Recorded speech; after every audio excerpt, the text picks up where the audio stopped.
Hey, this is Charles Onyet. I'm playing PlanetSide 2 for review. This is post-launch. This game just came out, and if you're not familiar with PlanetSide 2, it is a MMO shooter. So it is entirely PvP-based. There's no PvE in this game. You do not fight computer-controlled opponents or anything like that. It is all about PvP between 3 factions, and you have a number of different classes. As you can see, there is a giant aircraft floating here. You can also pilot vehicles.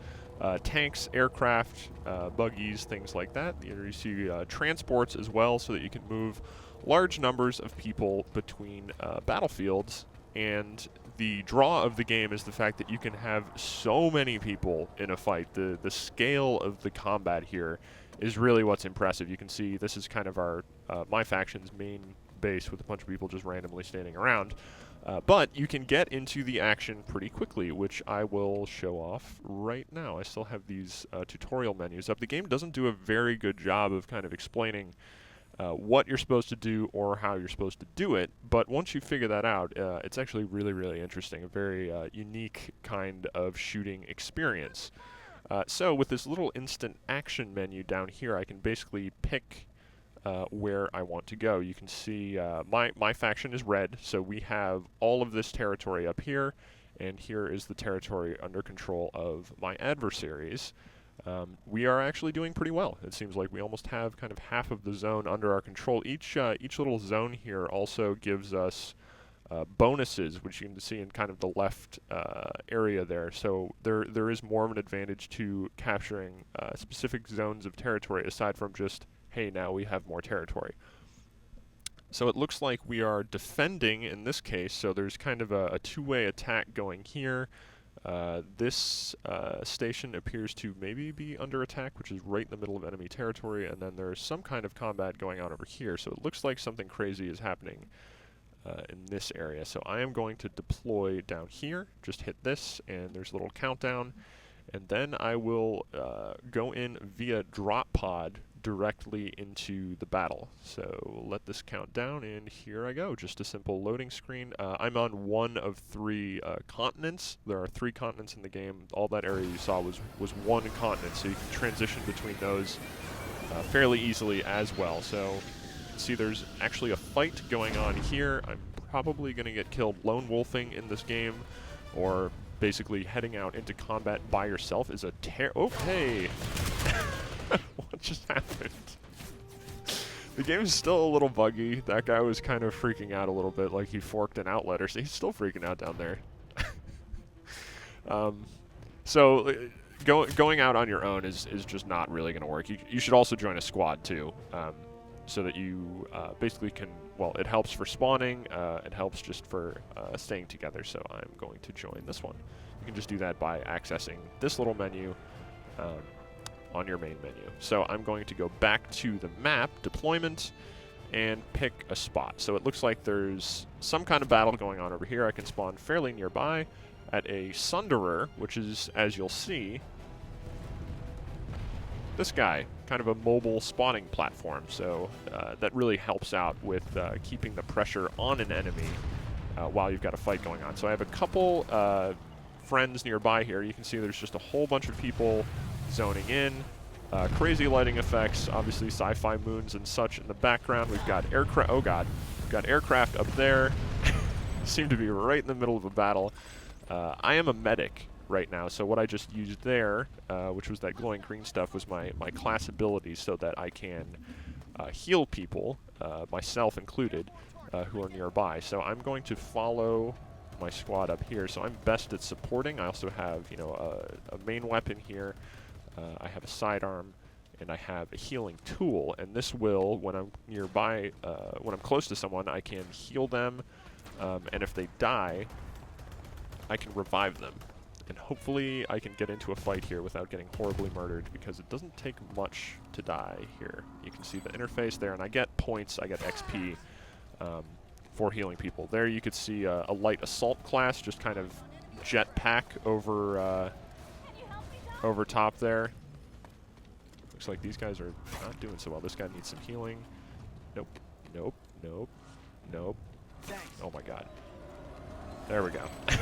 Sorry, that took a little bit. Oh god. Oh, we're all dead. Battle rank 18. That guy's been playing for quite a bit. So I can switch between classes very easily too, and here you'll just get an overview of what the classes are. You get the Infiltrator, who's kind of like, he can cloak, has a sniper rifle, light assault, combat medic, that's what I'm playing. You get an engineer, somebody who can follow around tanks and repair them. And you can also use tanks as mobile cover, so if you get a bunch of tanks together, it's easier to assault enemy positions and push forward while you take cover behind the tanks as they move, and the engineers are sitting back there repairing. Of course, if there are a bunch of snipers shooting at you, that makes that a lot more challenging. I also have there's a heavy assault class here who can basically deploy a shield of invulnerability for a little bit, which makes it pretty challenging to take them down in one-on-one combat. They're very good for pushing enemies out of buildings and things like that. And also, so are the max suits. These guys are much slower, but obviously, as you can see, have much heavier weapons. Of course, if you pick to play as this class, as soon as you show up on a battlefield, pretty much everyone is going to start firing at you. So you become a target. And this is a free-to-play game. There's a microtransaction system in there, but you also get cert points. The real money stuff is the station cash. I obviously have none of that. But by gaining experience, you get cert points, which you can then use to buy certifications for a lot.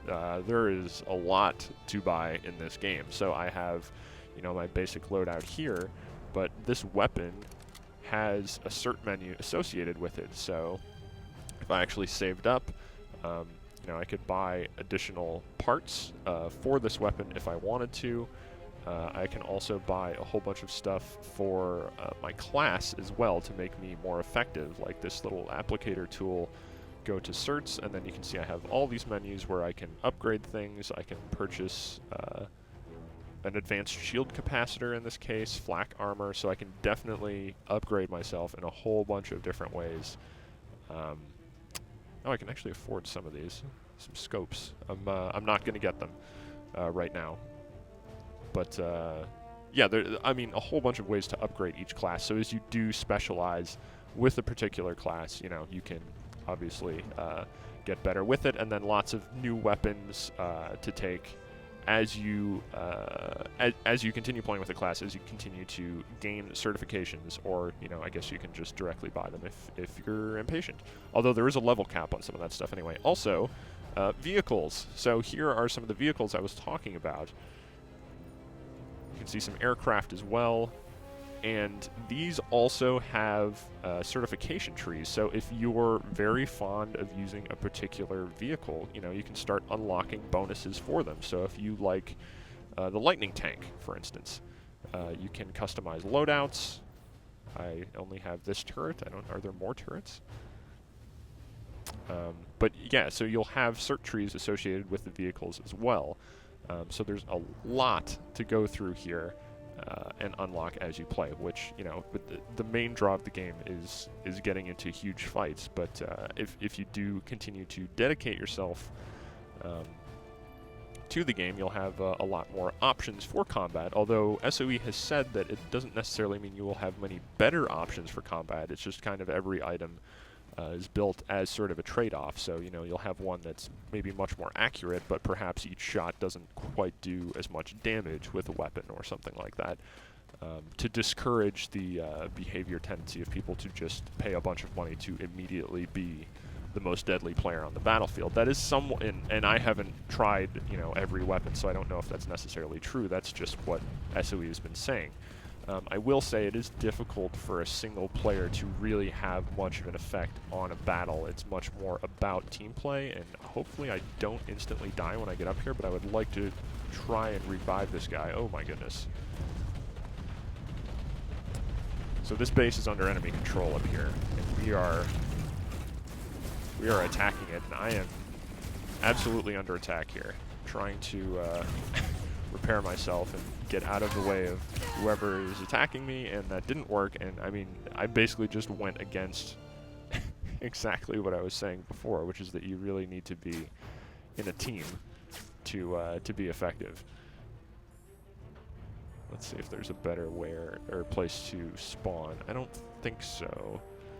So I'm going to come back here and see if I can actually get into a better position. Obviously, my strongest position is. Oh my God! Everyone's dead. Is with teammates. Here, I can actually revive this guy.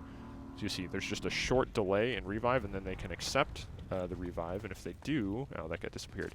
If they do, then I would get experience for that. So I'm rewarded for playing my class role. I don't see any vehicle spawners here, but it's pretty easy to spawn vehicles. You know, it's not, you just gain points and things like that that you can then use to spawn tanks and transports so that you can get around the map a little more easily and obviously push into entrenched enemy positions. Of course, they're probably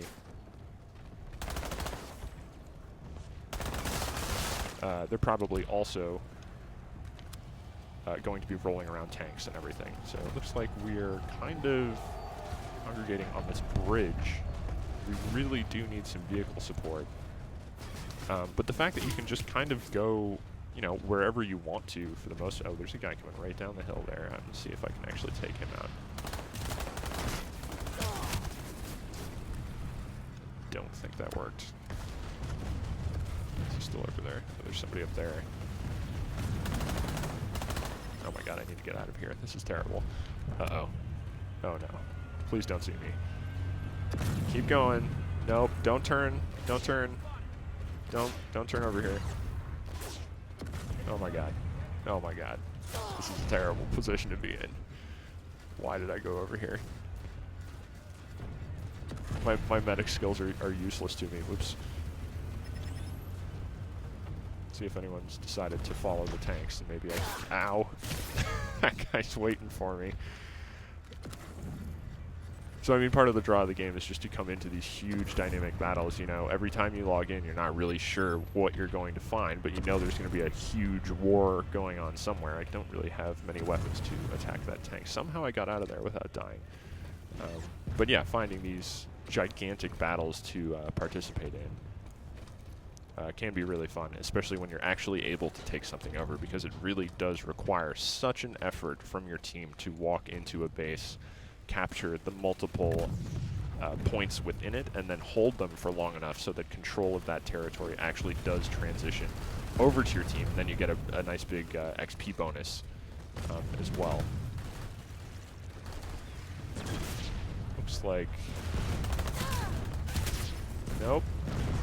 Back up a little bit here. I don't know if anyone's actually following me. That's probably a really terrible place to stand, so I'm not going to stand there. Looks like we're pretty pinned down in this area, so I don't know if we're really going to be able to do that much damage.